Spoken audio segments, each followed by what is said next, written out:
Ekonomi Bisnis Islam Institut Agama Islam Negeri Tulungagung. Pada kesempatan kali ini saya akan mempresentasikan video tentang praktik pengalaman lapangan gelombang 2 yang berlokasi di Batu Wasiat Onik yang beralamat di Jalan Raya Popo Indah, Desa Gamping, Kecamatan Campur Darat, Kabupaten Tulungagung. PPL kali ini berbeda dengan PPL sebelumnya karena adanya pandemi COVID-19 yang mengharuskan PPL virtual dari rumah dengan cara melakukan observasi dan wawancara dengan pihak lembaga tempat PPL. PPL ini dilaksanakan selama 31 hari mulai tanggal 12 Juli sampai 11 Agustus 2021. Berdasarkan hasil wawancara, maka saya memutuskan untuk mengambil judul Analisis Pengelolaan Keuangan dalam Pengembangan UMKM pada Batu Wasiat Onik, Desa Gamping. Potensi marmer di Tulungagung berpusat di bagian wilayah selatan.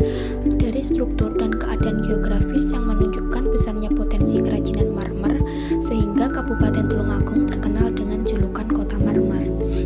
Kecamatan Campur Darat merupakan sentral usaha marmer dan pusat kerajinan marmer, dimulai dari produk lantai sampai pernak-pernik kecil yang digunakan sebagai hiasan. Salah satu usaha industri marmer yang telah berdiri di Desa Gamping, Kecamatan Campur Darat, Kabupaten Tulungagung, yakni Batu Wasiat Onik, merupakan usaha turun-temurun yang telah berdiri sejak tahun 1989. Awal mula ketika almarhum Bapak Mudasi, suami dari Ibu Suprihatin yang dulunya hanya bekerja sebagai pedagang, dan karena faktor lingkungan kemudian beliau memiliki ide untuk mendirikan pabrik industri batu marmer sendiri. Pada tahun 1989, Batu Wasiat Onik telah mulai beroperasi yang bergerak di bidang industri dengan produk yang dihasilkan yaitu kijingan, asbak, dan kap lampu.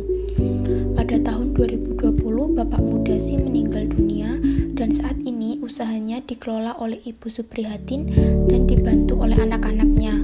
Usaha industri yang dikelola oleh Ibu Suprihatin sudah berjalan kurang lebih 31 tahun lamanya. Seperti yang dikemukakan oleh Ibu Suprihatin, visi dan misi dari industri marmer Batu Wasiat Onik yakni visi menjadikan usaha ini sebagai usaha industri marmer yang memiliki nilai seni dengan kualitas yang tinggi dan menjadikan produk ini dapat dikenal oleh masyarakat yang luas. Misi yang pertama meningkatkan kualitas dan produktivitas produk, yang kedua memanfaatkan potensi sumber daya alam yang ada di daerah Desa Gamping, Kecamatan Campur Darat, yang ketiga memaksimalkan kepuasan konsumen dan klien usaha dengan menyediakan berbagai bentuk batu marmer yang unik. Pengelolaan keuangan atau sering juga disebut dengan manajemen keuangan adalah perencanaan, pengorganisasian, pengarahan, serta pengendalian kegiatan keuangan seperti pengadaan dan pemanfaatan dana usaha. Ini bermakna bahwa menerapkan prinsip-prinsip manajemen umum pada sumber daya keuangan usaha. Ada beberapa kegiatan usaha yang mengalami kegagalan terjadi karena pengelolaan keuangan yang tidak benar, yakni yang pertama macetnya arus kas, yang kedua kegiatan pemasaran dan penjualan yang gagal dalam melakukan transaksi sehingga tidak ada uang yang masuk, yang ketiga keuntungan dari hasil penjualan tidak bisa mencapai target yang ditentukan, yang keempat tidak adanya pencatatan dan pelaporan keuangan yang digunakan sebagai navigasi, yang kelima banyaknya kredit macet dari pembeli, yang keenam investasi di aset tetap lebih besar sehingga mengakibatkan kas mengalami kekosongan, yang ketujuh uang dari usaha dan pemilik tidak dikelola atau dipisahkan secara jelas, yang kedelapan metode aliran kas masuk dan keluar belum dilakukan dengan baik, yang kesembilan administrasi, pencatatan dan pelaporan yang tidak dilakukan dengan baik, yang kesepuluh korupsi dan manipulasi terjadi sehingga usaha menjadi macet dan berakibat usaha menjadi bangkrut. Laporan keuangan sangat dibutuhkan oleh manajer keuangan, terlebih yang berkaitan dengan pengambilan keputusan. Dalam pengambilan keputusan, seorang manajer dapat mengambil keputusan investasi jangka pendek dan investasi jangka panjang. Putusan ini untuk meningkatkan pertumbuhan di masa yang akan mendatang. Usaha mikro, kecil, dan menengah adalah bentuk kegiatan ekonomi rakyat yang berskala kecil dan memenuhi kriteria kekayaan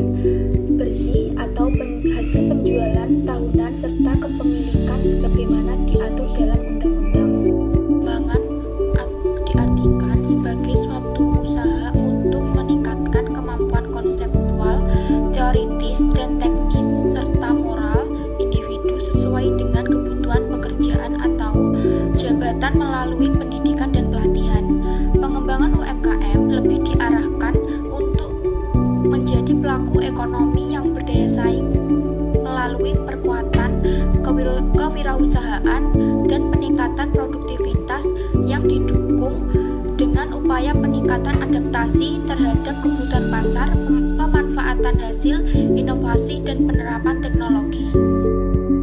Laporan keuangan bagi UMKM merupakan hasil akhir dari proses akuntansi untuk memiliki kinerja sebuah UMKM yang bersumber dari laporan yang disusun secara periodik. Menurut Alteza, jenis-jenis laporan keuangan yang sering digunakan yakni yang pertama neraca, yang kedua laporan laba rugi, yang ketiga laporan perubahan modal, dan yang terakhir laporan arus kas. Pelaku bisnis UMKM juga perlu melakukan tugas administrasi guna mencapai fungsi pengelolaan keuangan yang efektif.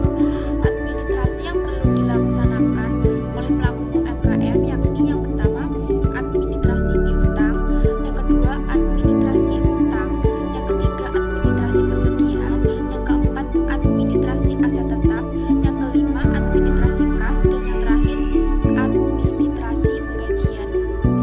Poin E, analisis terhadap temuan studi.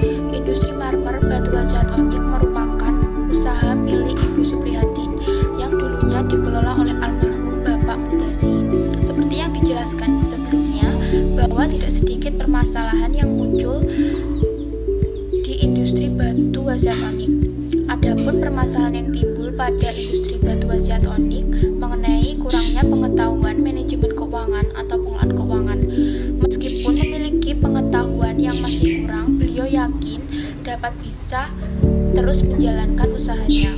Pemilik usaha batu acetonik juga menyadari bahwa dengan adanya pengelolaan keuangan yang baik dan tepat dapat memberikan pengaruh dalam penjualannya. Pemilik juga akan mempelajari dan melakukan pengelolaan keuangan dengan tepat dan benar secara rinci ke depannya agar usaha yang dijalankan akan terus bertahan dan menjadi sukses di masa yang akan mendatang. Untuk mengatasi hal tersebut, pemilik dapat melakukan kegiatan edukasi dan pelatihan mengenai menerapkan manajemen keuangan dengan tepat dan benar melalui pihak yang lebih berpengalaman. Karena dengan adanya pengelolaan keuangan yang tepat dan benar dapat mengurangi resiko kegiatan usaha seperti dapat memisahkan antara uang pribadi dengan uang yang digunakan untuk pengembangan usaha, menyusun pembelanjaan keuangan, dan menghitung keuntungan hasil penjualan dengan benar. Demikian hasil presentasi praktik pengalaman lapangan saya di batu acetonik. Jika ada salah kata, saya mohon maaf. Wassalamualaikum warahmatullahi wabarakatuh.